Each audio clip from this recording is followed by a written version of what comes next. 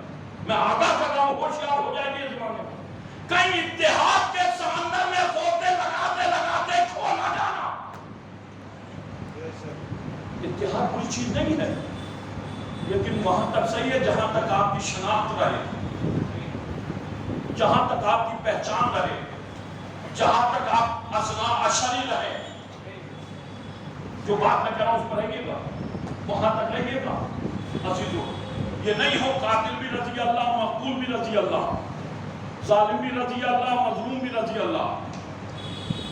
وہاں نہیں. اللہ نے اس لیے تمیز پیدا کی ہے، شعور پیدا کیا ہے، اس لیے تعلق کرایا ہے. اور کہہ رہا ہو وَيُعَلِّمُهُمُ الْكِتَابَ وَالْحِکْمَةَ، جو کتاب و حکمت کی تعلیم دے. اب جو آیا ہے اب جو لے کر کے آیا، سوالوں کے جواب دے کر اسے مہمان خانے میں ٹکایا، سوالوں کے جواب دینے سے ناقص شام کا فقیر. اب جو ناقص ہوا تو وہ فوراً مسلم ہاتھ سے ایک نمائندہ تیار کیا، اور وہ نمائندہ وہ سوال لے کر کے جاؤ مسجد کوفہ لے کر کے چلے جاؤ، اور یوں ہی منہ اٹھائے ہوئے نہ چلے جانا. جا کر کے کہنا، سلام کرنا، اس نے دخول چاہنا، پھر کہنا ہم آپ کے چاہنے والے ہیں، آپ کے محب ہیں، آپ کا چاند قربان کرنے والے ہیں. بس جیسے کتنا انجان ہے، سوال غیب کے معلوم کرانے کے لیے بھیج رہا ہے، دعویٰ محبت کا کروا رہا ہے. اب جو ایک چیز پہنچا مسجد کوفہ، اس نے دخول چاہا، اجازت ملی، مولا کی بارگاہ میں پہنچا، سلام کیا، مولا نے سلام کا جواب دیا. بس جیسے جواب دیا کہ مولا ہم آپ کے چاہنے والے ہیں، آپ کے محب ہیں، آپ کا جان قربان کرنے والے ہیں. بس جیسے کہا وَعَلِّمُهُمُ الْكِتَابَ وَالْحِکْمَةَ، جو کتاب و حکمت کی تعلیم دیتے ہو. مولا نے کہا خاموش، ہم جانتے تو کہاں سے چلا ہے، ہم جانتے تیرے پاس سوال کون سے ہیں، ہم جانتے یہ سوال کہاں سے آئے تھے، ہم جانتے یہ سوال کس نے ہمارے پاس بھیجے ہیں، لیکن ان سوالوں کے جواب ہم نہیں دیں گے، ہمارا بیٹا حسن دے گا. اتنی خاموشی سے تو دعوت ذوالشیرہ میں صحابہ بھی نہیں سنتے تھے. ہم ان سوالوں کے جواب نہیں، ان سوالوں کے جواب ہمارا بیٹا حسن دے گا. دیکھیے بات آئی ہے تم پوچھ رہا ہوں، بس جیسے یہ کہا ان سوالوں کے جواب ہم نہیں، ہمارا بیٹا حسن دے گا. تو امام حسن نے بے ساختہ ایک جملہ کہا، بابا اگر آپ کی اجازت ہو، اگر آپ کی اجازت ہو، مولانا غور کیجئے گا، اگر آپ کی، امام حسن نے کہا بابا اگر آپ کی اجازت ہو تو میں اس کے سوال بھی بتلاؤں، اس کے جواب بھی بتلاؤں. اگر آپ کی اجازت، نوجوانوں سے خطاب کر رہا ہوں، کان کھول کر کے سنیے گا، میں یہ روایت دکھا سکتا ہوں. اگر آپ کی اجازت ہو اس کے سوال بھی بتلاؤں، اس کے جواب بھی بتلاؤں. ابھی تو غور کیجئے گا، امام حسن نے آنے والی نسلوں کے لیے ایک تہذیب